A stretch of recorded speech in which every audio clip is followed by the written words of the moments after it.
أحبابي في الله، السلام عليكم ورحمة الله تعالى وبركاته. مرحبا بالجميع ومرحبا خاصة بتلاميذي الأعزاء والأوفياء، تلاميذ سنة ثالثة ثانوي جميع الشعب العلمية، سواء كنت رياضي أو تقني رياضي أو علوم تجريبية. مرحبا بكم في سلسلة تمارين اللي إن شاء الله تعالى راح نديروها هذا الأسبوع.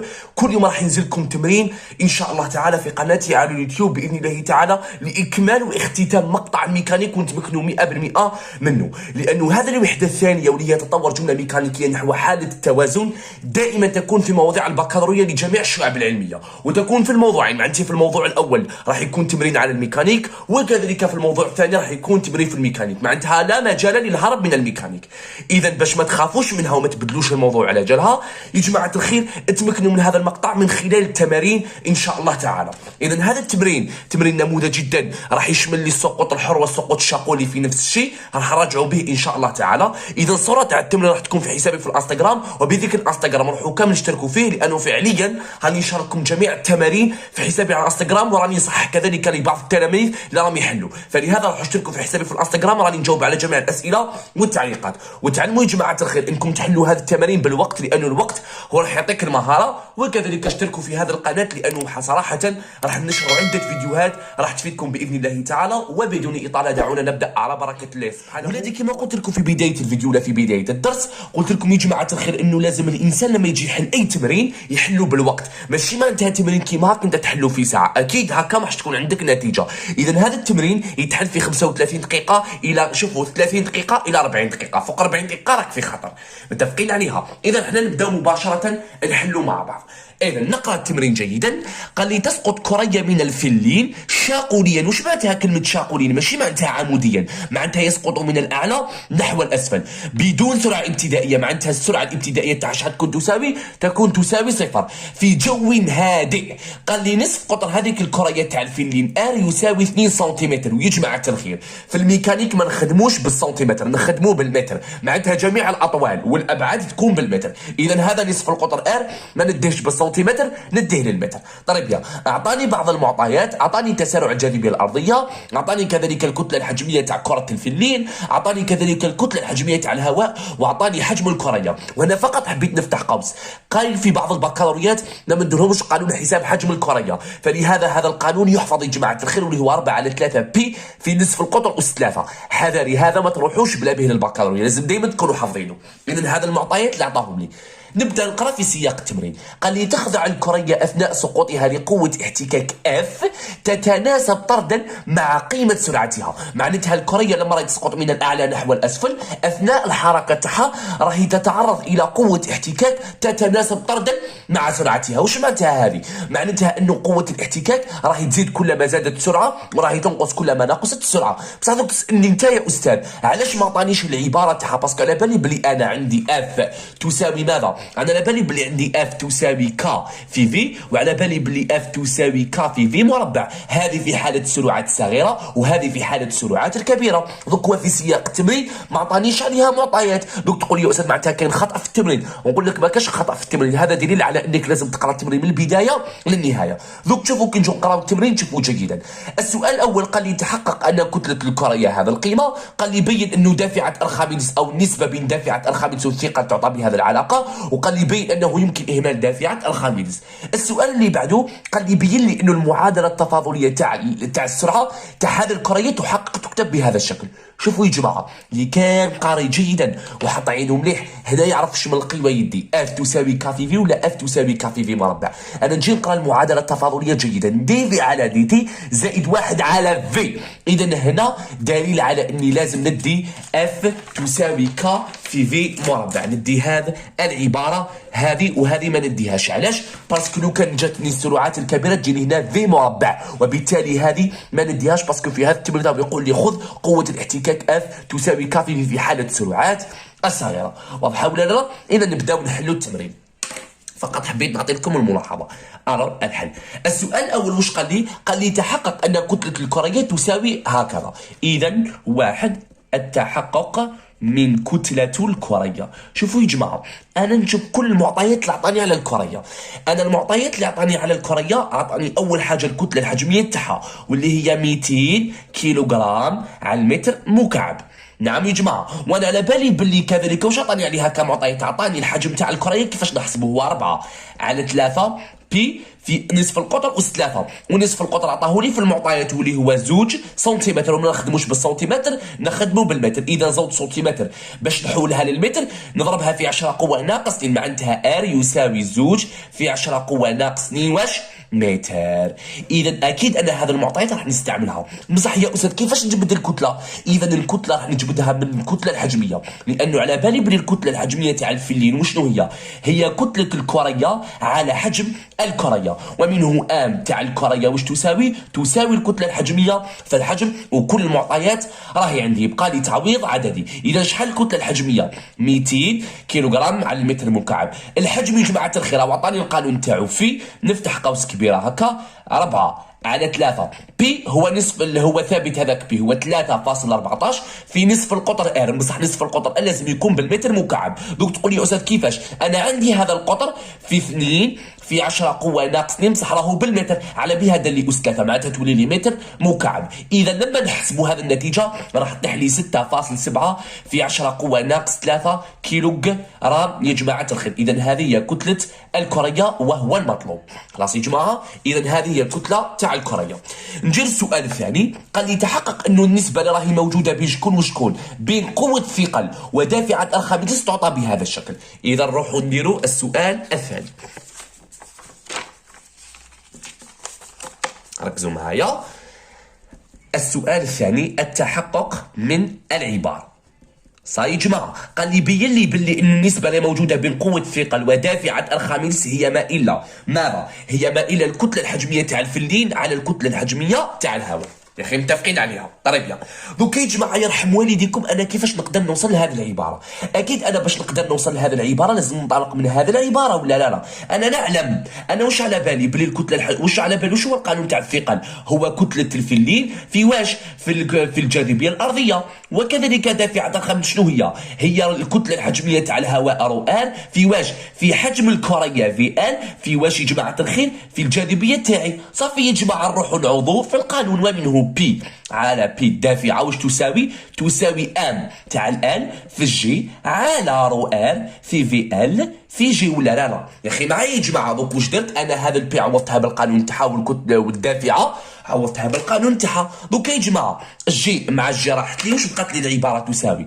بقات لي ام تاع الكتله الحجميه الكتله تاع الفلين كره الفلين على رو ار في في ال، ولا لا؟ دوك انا لو كان جيت دقيق الملاحظه يا جماعه، هذه الكتله ام هذه الكتله على الحجم ماشي هي الكتله الحجميه تاع الفلين، ولا لا؟ رانا درناها. الكتله الحجميه تاع الفلين هي الكتله تاع كره الفلين على الحجم تاع الكريه، وبالتالي يا جماعه الخير ام على ان هي مباشره الكتله الحجميه، وتساوي رو تاع الان على رو ار بكل بساطه. وها هو العلاقه المطلوبه. اذا ماشي هذه العلاقه المطلوبه وهو المطلوب بكل بساطه. معناتها تعودوا تشوفوا العبارات كيما هكا، ما تعودوش تخافوا تنخلعوا، باسكو بسيطه جدا العباره، متفقين عليها. وهذه شرحتها بالتفصيل ممل في الفيديوهات اللي كنت نشرتها لكم سابقا.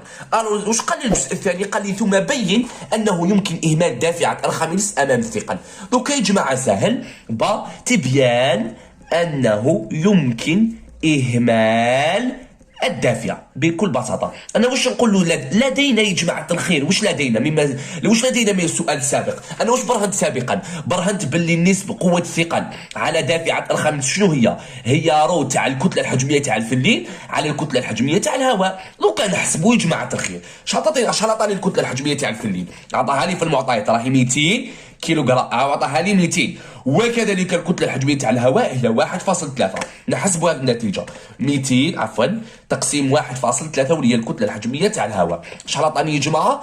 اعطاني 153.84 يا جماعه. واش راكم تلاحظوا؟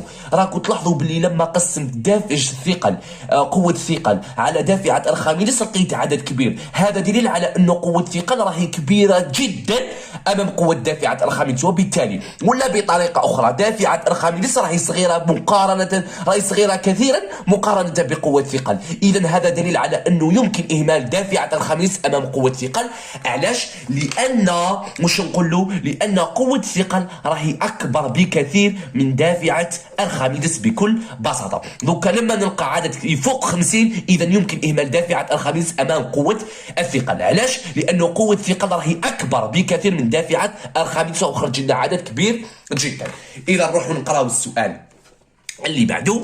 قال لي 3 بتطبيق القانون الثاني لنيوتن على الجملة بين أن المعادلة التفاضلية التي تحققها سرعة مركز عطارد الكرية تكتب بهذا الشكل، يعني متفقين عليها.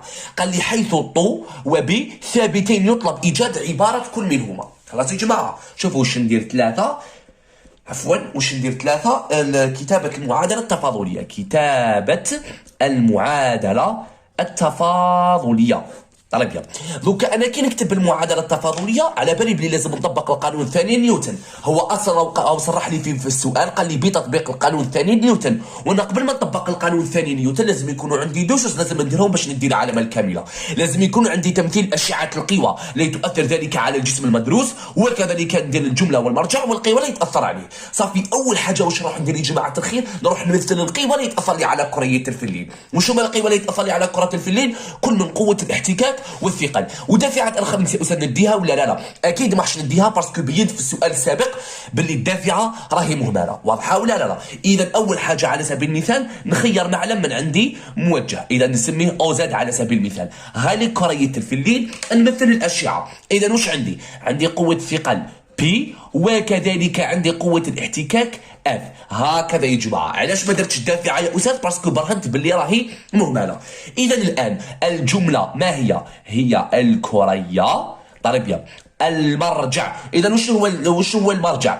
إذا المرجع سطحي أرضي يا جماعة، باسكو راني ندرس الحركة على سطح الأرض. وكذلك القوى اللي يتأثر لي عندي قوة الثقل بي وقوة الاحتكاك اف. اذا كي نطبقوا القانون الثاني نيوتن واش يقول لي؟ المجموع الشعاعي تاع القوى الخارجيه يساوي كتله الجسم في التسارع تاعو. وش هو الاشعه تاع القوى اللي تاثر لي على الكريه؟ قلنا باللي عندي بي زائد الاحتكاك اف تساوي كتله الجسم في التسارع. دوك انا يا جماعه ما نسحقش العلاقه الشعاعيه، نسحق العلاقه الجبريه. صافي واش ندير باش نتخلص من الشعاع؟ نسقط على محور الحركه، وهذه هي الفائده تاع محور الحركه، نتخلص من اشعه القوى. صافي واش نقول بالاسقاط على شكون؟ على او زد. يا جماعة الخير نجد واش راح نلقى كي نسقط أشعة القوى؟ يا جماعة كي نسقط قوة الثقل، شعاع قوة الثقل راح نلقاه منطبق على شكون؟ تبعوني معايا. كي نسقطو كيفاش راح نلقاه يا جماعة؟ راح نلقاه منطبق على ماذا؟ كي نسقط هذا الشعاع راح نلقاه منطبق على شكون؟ على محور الحركة ولا لا؟ إذا هذا هو البي.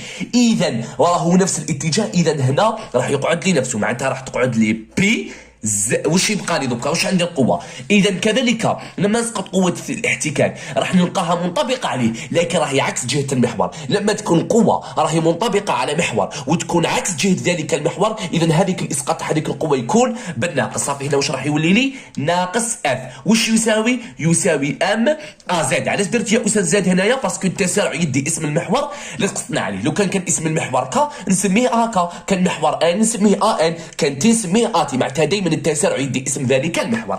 يا جماعة الخير دوكا كي تحصلت على هذه العلاقة خلاص دوكا نبدا نخدم. الو انا واش على بالي على البي؟ على بالي باللي هي ام في جي. وش هو الاف؟ يا اخي اتفقنا باللي اف العباره تاعها ما هي؟ قلنا باللي ندو اف تساوي ك في في. كيفاش فقت يا استاذ؟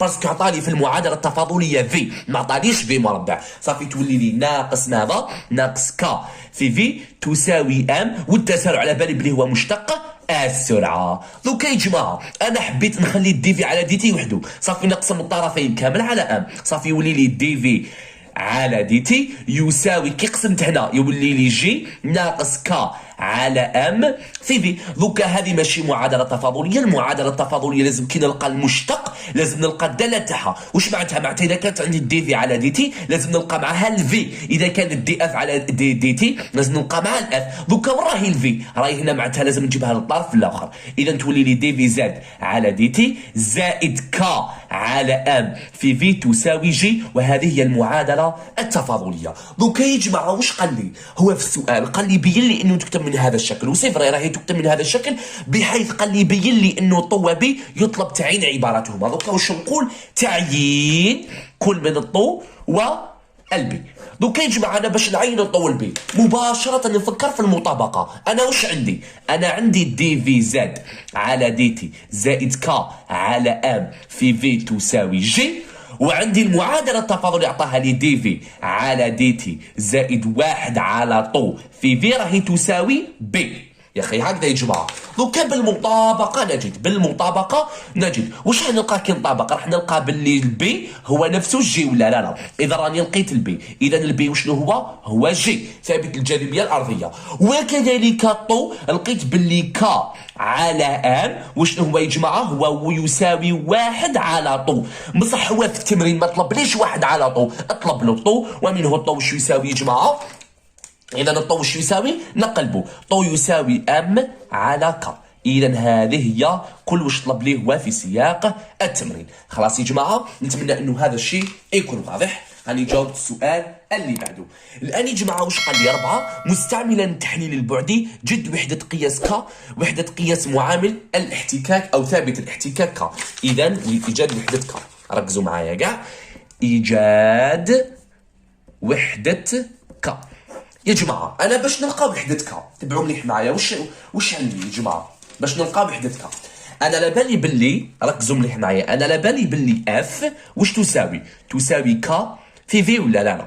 طيب يا صافي ك واش يساوي قوة الاحتكاك على السرعه، باسكو دائما يكون مضروب مع المجهول يتقسم يولي في المقام. هضرت عليها بزاف في الوحده الاولى. معناها انه التحليل البعدي تاع ك هو التحليل البعدي تاع اف على التحليل البعدي تاع السرعه. وانا يا جماعه على بالي باللي السرعه وشنو هي؟ انا على بالي باللي السرعه في هي ما الا المسافه على الزمن. المسافه على واش؟ على الزمن، على دلتا تي، صح ولا لا؟ والمسافه الوحده تاعها وشنو هي المتر، والزمن الوحده تاعو هي السكوند. بصح المسافه تولي لي 1000 التحليل البعدي، والزمن يولي لي تي. اذا معناتها في وشنو هي ما الا البعد ال على واش؟ على الزمن تي.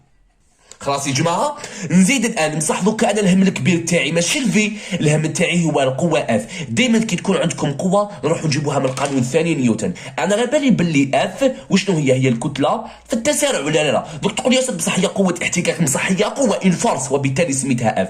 معناتها التحليل البعدي تاع اف هو التحليل البعدي تاع الكتله في التحليل البعدي تاع التسارع. التحليل البعدي تاع الكتله يولي لي ام كبيره، والتسارع هو المتر على السكوند مربع، صافي ال على تي مربع. بكل بساطه الان نروحوا نديروا التعويض، ومنه التحليل البعدي تاع ك هو ما الا ماذا؟ شحال لقينا الاف؟ لقينا باللي هي الكتله في واش؟ في على البعد مربع. هكذا يا جماعه. دوكا الفي لقينا باللي هي ال على تي بكل بساطه. معناتها التحليل البعدي على بالي باللي معظمكم يعرفوا ما يلقاش اشكال فيه، وبالعكس يدوب فيه النقاط التلاميذ. الور يولي لي ام في ال، دوك يهبط لي هذا لتحت على واش؟ عفوا التحليل البعدي على ال في تي مربع. هكذا يا جماعه. لاحظوا مليح معي انا واش صح ترى اب اب اب اب. صافي واش بقات لي ام على واش؟ على تي. واذا واش هو الوحده الكتله تاع الوحده الكتله؟ هي الكيلوغرام، وحده الزمن السكوند، وهذه هي وحده التحليل البعدي ك. نتمنى انه هذه الامور ما تضيعوش النقاط فيهم في البكالوريا. اذا الان نروح مباشره الى الجزء الثاني من التمرين. قال لي باستعمال برمجيه مناسبه تمكنا من رسم المنحنى البياني او تغيرات التسارع بدلاله الزمن. معناتها عطاني منحنى تغيرات التسارع بدلاله الزمن كما هو موضح في الشكل الاول. قال لي اعتمادا على المنحنى البياني والمعادله التفاضليه اللي لقيناها سابقا، قال لي جد ما يلي: 1 ثابت مميز لحركات طو. دوكا يا جماعه 1 تعيين طو. اذا يا جماعه نديروا تعيين ثابت الزمن طو. اذا يا جماعه طو كيفاش نعينوا دوكا في هذه الحاله؟ اسكو عندي قيمه الاحتكاك؟ تقول لي لا لا استاذ معناتها ما نقدرش نحسبوا بيانيا على حسابيا، باسكو انا على بالي باللي طو هو ام على كا. اسكو عندي كا؟ ما عنديش، اذا الطريقه الحسابيه ما نقدرش نستعملها، صافي لازم نلجا للبيان. ويا جماعه البيان كما قريتوا جميعكم وعلى بالي باللي معظمكم يعرفها، هو نقطه تقاطع المنحنى الابتدائي ولا المماس الابتدائي مع محور الازمنه، ويتقاطع عليه في اللحظه ذات الفاصله 0.4 سكوند. اذا طو يساوي 0.4 سكوند بكل بساطه. نروح الان نستنتج قيمه المعامل ك ايجاد ك. اذا دوك خلاص نلقى كامل القانون تاعي. اذا على بالي باللي طو هو ما الا ام على ك، ومنه ك واش تساوي؟ تساوي ام على طو، معناتها هذا يطلع وهذا يهبط، تعويض عددي مباشره. شحال لقينا الكتله؟ انا تحققنا واللي هي 6.7 في 10 قوه ناقص 3 على ثابت الزمن طو، ولقيناه 0.4. نحسب النتيجه 6.7 في 10 قوه ناقص 3 على واش؟ على 0.4. 0.4 واللي هو ثابت الزمن طو. اذا لقيناه 0.016 ويساوي 1675 وشويه الوحده كيلوغرام على السكوند. هكذا يا جماعه. كاين اللي يديروا 0.017 نفس الشيء يا جماعه. نروحوا الان الى السؤال الثاني. قال لي شده التسارع الابتدائي ازيرو. دوكا يا جماعه كيفاش نلقى شده التسارع الابتدائي ازيرو؟ كيفاش نقدر نلقى شده التسارع الابتدائي ازيرو؟ دوك يا جماعه اسكو نقدر انا نجبد التسارع الابتدائي من البيان؟ تقول لي يا استاذ نعم نقدر نجبدو من البيان، بصح نقول لك لاحظوا مليح، اسكو عندي محور او اسكو عندي سلم رسم؟ ما عنديش سلم رسم، وبالتالي هو اللي قال لي ثم استنتج سلم رسم لمنحنى التسارع هذا، وبالتالي يا جماعه معناتها باش الفكره اني نجبدو من البيان نستبعدها. علاش؟ باسكو ما عنديش نحو او سلم رسم. صافي لازم نلجا الى شكون؟ الى المعادله التفاضليه، وعلى بها قال لي انطلاق المعادله التفاضليه. صافي واش نقول؟ ايجاد، تبعوا مليح معايا، 4 2 ايجاد ازيرو. شوفوا يا جماعه، انا في المعادله التفاضليه اللي استنتجناها لقينا باللي دي في على دي تي زائد كا على ام في في واش تساوي؟ تساوي جي. لقيناها مقبله المعادله التفاضليه اللي خدمناها مع بعض. هذه هي المعادله التفاضليه اللي لقيناها. بارك الله فيكم. دونك انا يا جماعه على بالي باللي دي في على دي تي هو انا على بالي باللي دي في على دي تي هو التسارع في اي لحظه. دونك انا واش نقول له؟ نقول له في اللحظه تي تساوي صفر واش يكون عندي؟ يكون عندي دي في على دي تي عند اللحظه تي تساوي صفر، يكون نفس التسارع الابتدائي، باسكو على بالي باللي التسارع الابتدائي هو مشتق السرعه عند اللحظه تي تساوي صفر، والسرعه في البدايه شحال تكون تساوي؟ تكون تساوي 0 متر على الثانيه. وبالتالي يا جماعه كي نجي نعوضوا في المعادله التفاضليه، دي في على دي تي عند اللحظه تي تساوي صفر زائد كا على ام في صفر تساوي جي.